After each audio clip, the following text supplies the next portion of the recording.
That way it's a more logical break point. So this is something you probably never had to do in Math 111. Fact check. You were given a theorem. Here's the rational roots theorem. If this polynomial has rational, I'm going to stop talking about that right now. It's going to give you a headache. But nobody ever asked you to fact check the rational roots theorem. What's the data that supports it? So what I want to do is I want to throw something at you here. This is getting a little bit dated, but it's one of my favorites. It's one of my favorites. Okay.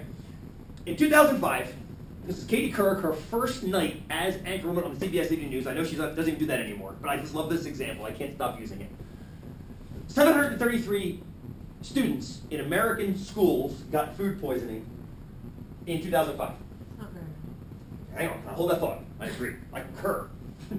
But that 733 was in big red crap, like mossy green slimy font.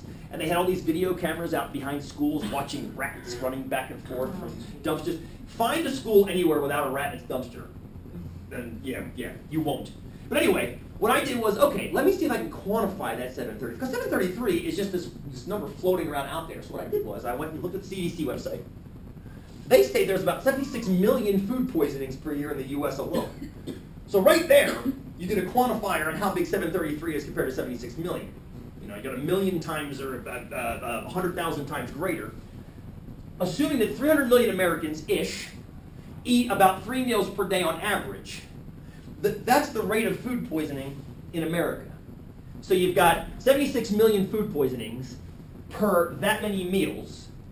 So you've got 0.0002 food poisonings per meal, which gives you a percentage of 0.02%, which is still pretty small. Go ahead. And then you have to take it down by what you. And then you knock the 733, yeah. And you say, okay, there's 733 food poisonings.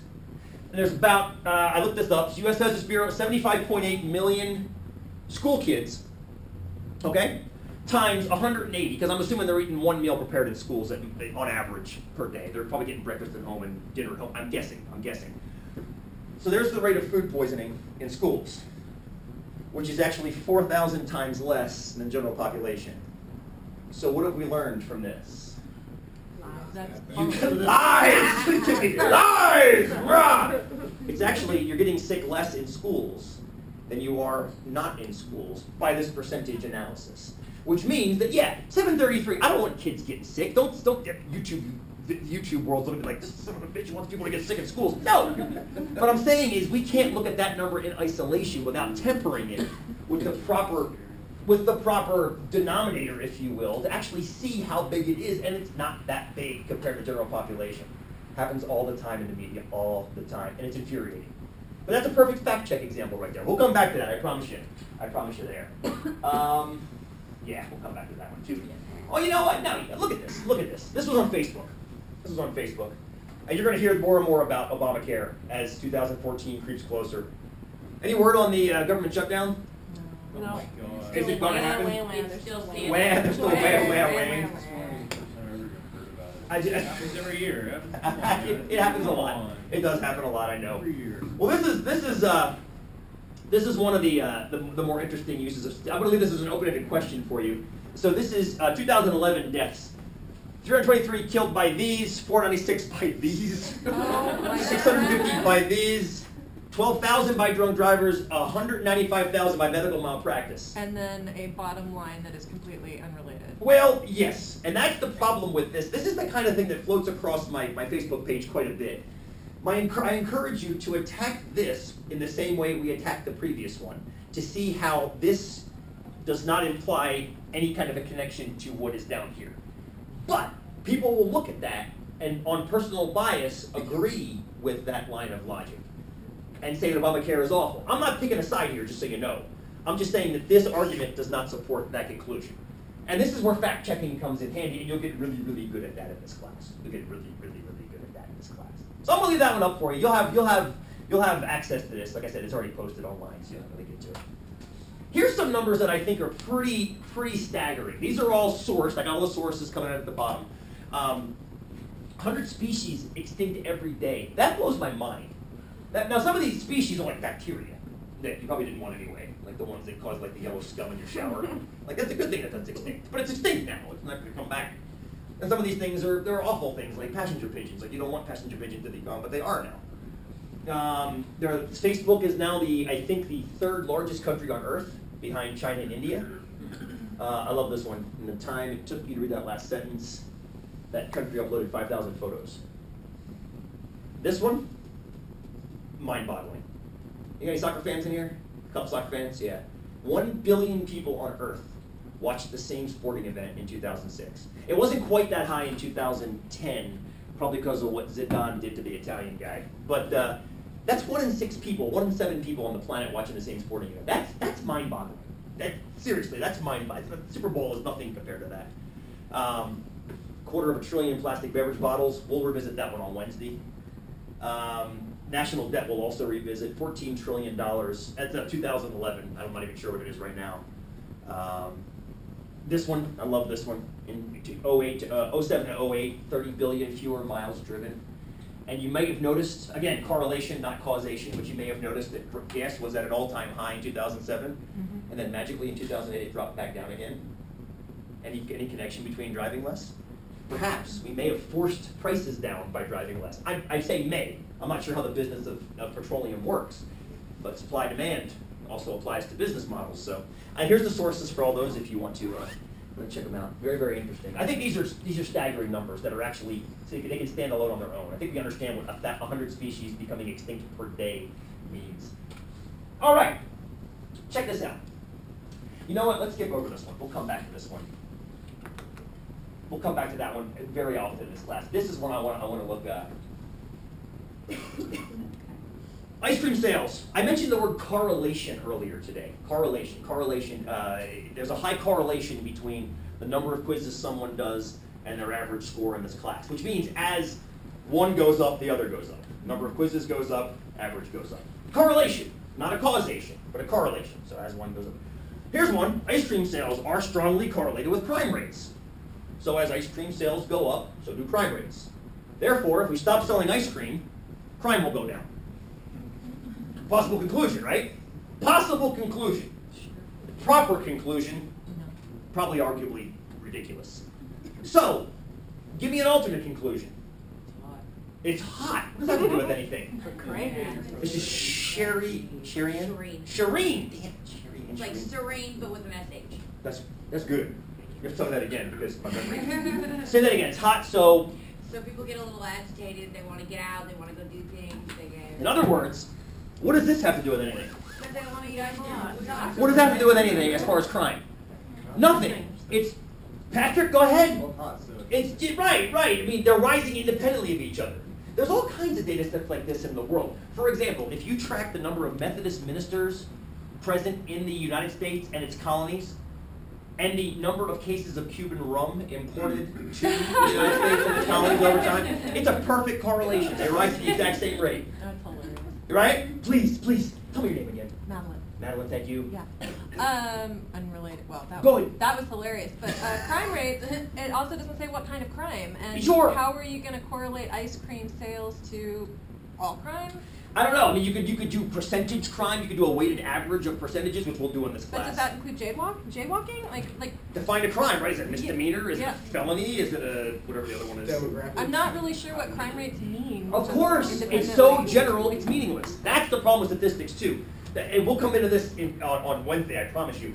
So often, very, very often, we'll hear things like coffee's good for you, coffee's bad for you. And it seems like every other week it switches back and forth. Coffee's good, coffee's bad. What they don't tell you is coffee's good for certain things and bad for certain things, but we selectively ignore those specific things and it just becomes bad and good. So much gray that it becomes useless, as John pointed out before. Thank you. I don't have an answer for that. But I've got a question for you. Here is an interesting question. Consider.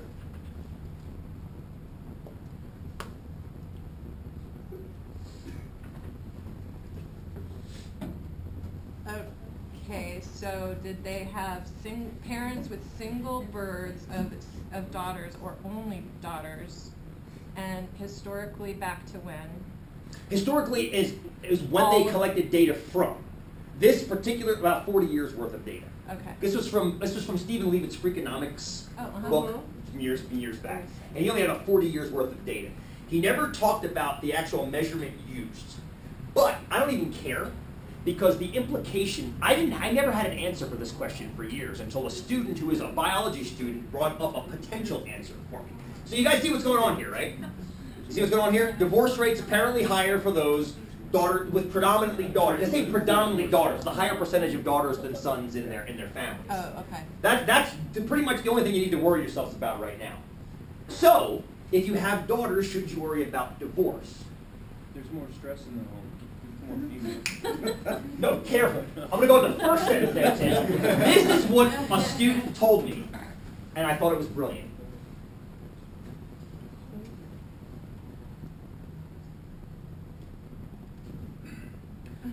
I can give you part of why that might be true. Why? Go ahead.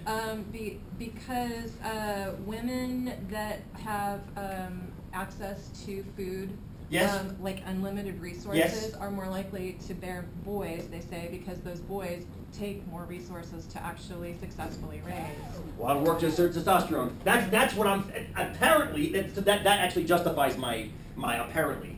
Yeah, so when there's stress, we produce, for whatever reason, produce females, or re-ingest the embryos, which I've often heard often happens too in like rabbit populations and things, but ungulates, whatever the hell an ungulate is. Last term, somebody said ungulate populations do this quite a bit, and maybe humans do too, but I've never seen a study that marks it. Please, this is Roxy. Do you not know what an ungulate is? We talked Is that a about kangaroo? No, it's Horse? like any like game species, like elk, deer, My cat? things like that. I don't know. But I don't we were talking know. about deer today. Elk, deer, okay, so like a hoofed animal? Yeah. Clover hoof? Cloven. Cloven hoof. What's a cloven hoof? I'm gonna go with horse. Is that okay? Can I just get horse? No. No. Elk. Where's the elk? Let's go. Oh, like a deer that puts the thing down and hits the two little ovals. Oh, oval hoof. Got it. I'm with. That's how my Delaware brain is gonna register it. The cute little deer prancing across the dirt is good. That's good. So they claimed the natural resources folks claimed that this actually does exist in ungulate populations. Ungulate, am I saying it right? Ungulate populations. Maybe it also exists in human populations. I don't know. I've read that. You read that too? There we go. So, but it's cool because you have this other, it's not that the daughters are causing the divorce necessarily, it's that the stress is causing the daughters. Interesting. So you've got a potential causation, but not the way you think it's going. It's not going this way, it might be going this way. And I say might, because as John pointed out, it's great. You can close that window if you want to, dude, if you're freezing back there. Okay. Yes. But older fathers are more likely to have daughters as well, so that He has nothing made no to do mention with of that. stress. I know, and we're getting back to your point before about the generality of the statement. He did not break that down. I'm hoping he weighted it properly, as we'll talk about in this class, but I have no idea if he did or not. I just love the underlying implication of it and the potential gray of it. I just love that. So I like to close today. So you see what kind of thinking you have to do in here? How many equations have we scribbled on the board today? None. But We did your fractions. well, fractions. You have to do some mathematics, and you have to actually quantify with a percentage or a fraction. But as far as like solving for x, very little of that. Very little of that. So here, this word we're going to revisit on Wednesday, but I want to plant the seed right now for the next 48 hours. What I've done right here is I've gotten two dartboards. That's supposed to be square, but I had to make it fit the screen, which is not square, so it's rectangle. It's a 1x1 dartboard. And I've thrown 30 random darts at that dartboard. Except in one, I threw 30 random darts at the dartboard, and in one, I tried to make you think that I threw 30 random darts at a dartboard. So what I want you guys to decide is, which one of those is actually 30 random darts, and which one of those is me trying to make it look like 30 random darts and fake. So let's think about it for a moment. And I want to hear some responses. Do a little voting here. Who says that the true 30 random darts is the top one? Okay, good. And the bottom one? And who says we can't really tell? Maybe it could be either. Okay, good. Because it could be either. It could be either. But which one is it more likely? It's more likely the bottom one. The question is, why? And here I have to exit out and come back. Why is it more likely that the bottom one is the 30 random darts? Who wants to explain that? Who wants? Please tell me your name again. Jared. Jared, go for it, my friend. It's more likely that your random throwing would be in plus You guys in 105, I'm sure, are sick of hearing about clumping, random clumping. Well, look at this. Every time I press F9, I'm regenerating 30 random darts. How often do you actually see them spreading out and evenly covering the rectangle? Has it happened yet? Has it happened yet? No. It seems like almost inevitably you get these little clusters that happen. And actually, to make this graphic for this particular PowerPoint, I had to actually take this one and move the darts around to make it, force it into. But think about it, in the world we live in, you walked into a room that's perfectly rectangular. You're walking on tiles that are 12 by 12. You're sitting at desks that are all congruent. We live in such a non-random world, but randomness is crucial for the study of statistics. Drawing a random sample, red and yellow underlining, need a random sample of 50 and 50 people to break into these two groups. How do you select a random sample? We'll get into that in this class too, of course, but it's not as easy as it seems. Should I just use you guys as my random sample? No. I could do that, couldn't I? And that would be crappy statistics, most likely, right? And we'll talk about why. There's all kinds of reasons why you wouldn't do that necessarily. Here's another one for you. I flipped a coin 200 times. Actually, I'm a lying bastard. What I did was, I used Excel to flip a coin 200 times. We'll do that a lot in this class. One of those is a sequence of 200 coin flips, assuming a fair coin, heads and tails. And one of those is fake. Your job is to decide which one is fake and which one is legit. Which one is fake? Which one is legit?